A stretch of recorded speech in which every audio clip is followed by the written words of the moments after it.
Romains chapitre 12, commençons verset 1. Je vous exhorte donc, frères, par les compassions de Dieu, à offrir vos corps comme un sacrifice vivant, saint, agréable à Dieu, ce qui sera de votre part un culte raisonnable. Alors, c'est une parole certes qu'on lit tous les jours et qu'on écoute tous les jours. Mais je ne sais pas aussi si tous les jours on la met en pratique. Le Seigneur dit, par la voix de l'apôtre Paul, dans ce chapitre 12, il nous exhorte à offrir nos corps comme sacrifice. Jésus-Christ a offert la sienne pour nos péchés. Le sacrifice que Dieu réclame pour nous, pour que le péché ne règne plus toujours dans nos vies mortelles. Il réclame que la chair se soumet à la parole. C'est pour ça qu'il dit qu'on offre. Or, quand on résiste au péché, c'est glorifier Dieu. Quand on résiste au péché, c'est en fait, bien aimé, offrir ce sacrifice de justice, de vérité, de droiture à Jésus-Christ qui a dit, si vous m'aimez, gardez ma parole. En gardant la parole, nous aussi nous sacrifions. Pourquoi est-ce qu'on dit parler de sacrifice quand il s'agit de la parole simplement à mettre en pratique? Le sacrifice intervient où la chair te pousse à pécher contre Dieu, tu résistes à ce que ta chair désire, pour soumettre ta chair à Dieu, pour soumettre ta chair à l'obéissance de la parole. Ainsi, c'est l'offrande. C'est l'offrande. C'est l'offrande. Mais bien aimé, il faut déjà que tu aies quelque chose pour pouvoir aussi offrir à l'autre. Mais Jésus t'a donné la possibilité d'avoir un corps, d'avoir, bien aimé, une âme, d'avoir une pensée et de te conseiller et de te dire et de te laisser la liberté de faire le choix si tu vas obéir ou pas. C'est ce qui est écrit dans Deutéronome. Il te conseille d'offrir comme sacrifice. Voilà comment quelqu'un peut te donner quelque chose. Et il dit, en retour, je réclame que tu sacrifies ceci pour moi. Vous voyez, l'expérience nous montre, quand vous n'éduquez pas les tout petits enfants, dès les bas âges, à donner, ça va être difficile. Vous voyez des enfants auxquels même tu lui donnes un biscuit, prendre, alors, dans le paquet du biscuit, un quartier ou un morceau de biscuit que tu veux donner, ça devient tout un problème.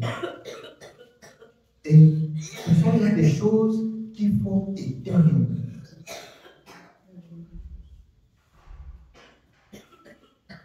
Ce sont là des choses qu'il faut éteindre. C'est-à-dire qu'il faut apprendre à l'enfant comment on donne. Si tu n'apprends pas à l'enfant comment on donne, comment toi tu peux donner? Offrir. Ça arrive même à ton corps. Alors, le Seigneur dit dans le livre de Luc 14, alors si tu aimes ton corps, si tu aimes ta vie, si tu aimes ta mère, si tu aimes ton enfant plus que lui, tu n'es pas digne. Tu n'es pas digne. Ton corps, que tu refuses de l'offrir, que tu libères qu'elle pêche n'importe comment, tu ne peux pas être agréable à Dieu. Voilà pourquoi on parle du sacrifice. Je vais me sacrifier. Je vais me sacrifier. Se sacrifier, c'est se donner pour que telle chose soit.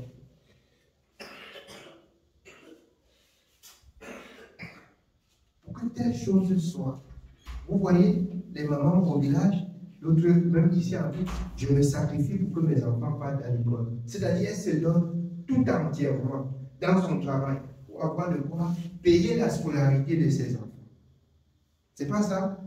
Je voudrais bien qu'on comprenne bien. Je voudrais bien qu'on comprenne le terme sacrifice. Je me sacrifie bien pour que la parole de Dieu ne soit pas blasphémée. Pour que le nom de Dieu ne soit pas blasphémé. Je me sacrifie pour que le nom de Dieu. Et ainsi, chaque personne doit se sacrifier qu'à son niveau, que le nom de l'Éternel ne soit point blasphémé. C'est un sacrifice. Offrir son corps comme sacrifice. On doit se sacrifier. On doit se sacrifier pour priver à son corps ce que son corps demande et qui ne loue pas Dieu. On doit se priver. On doit sacrifier. On doit se sacrifier. Amen. Oui, bien. Nous continuons au verset 2. Ne vous conformez pas au siècle présent, mais soyez transformés par le renouvellement de votre intelligence, afin que vous discerniez quelle est la volonté de Dieu, ce qui est bon, agréable et parfait.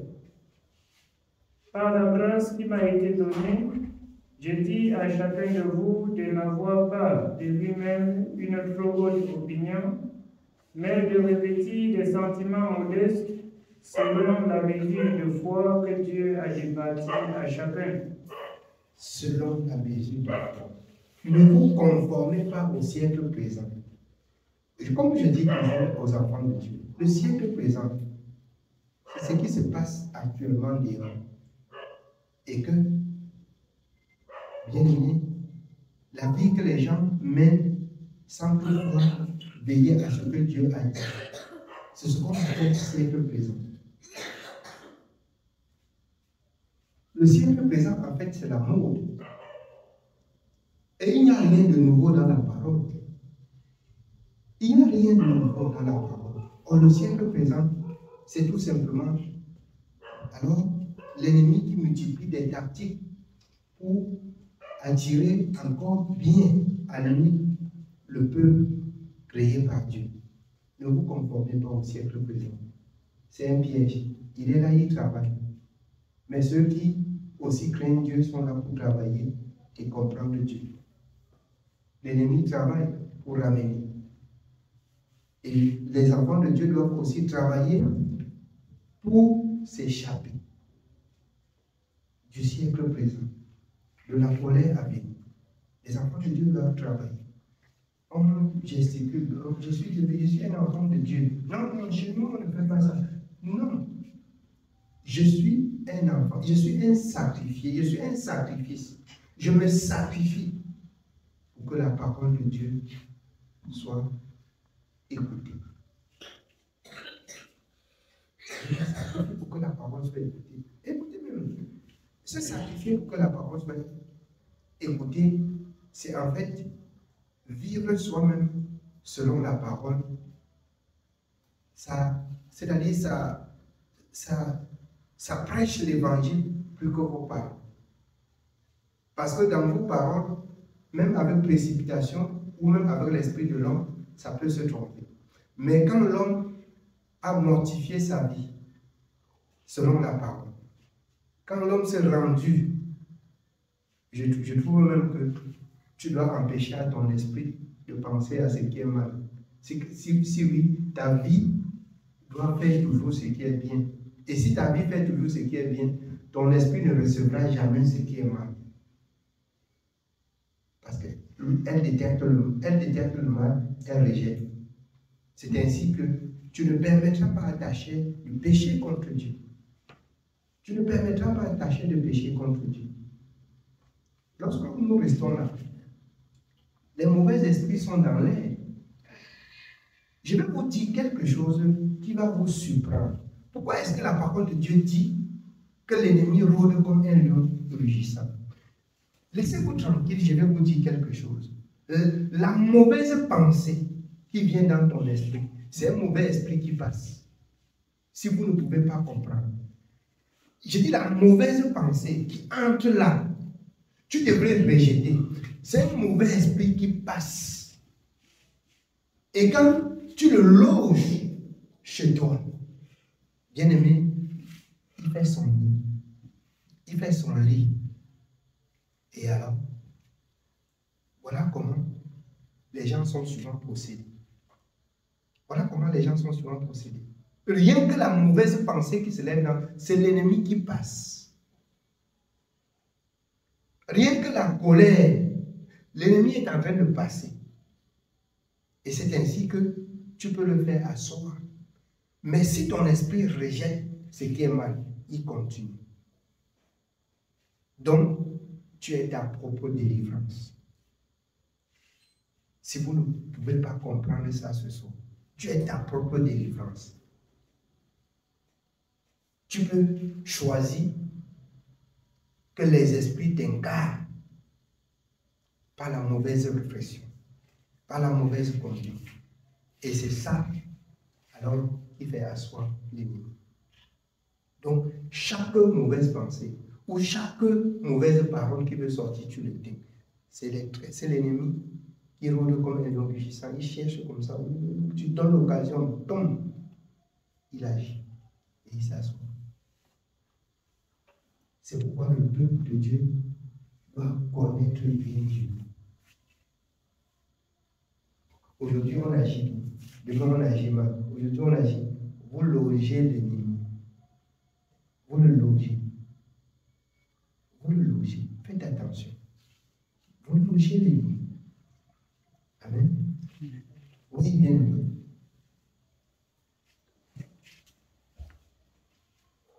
Nous continuons au verset 4.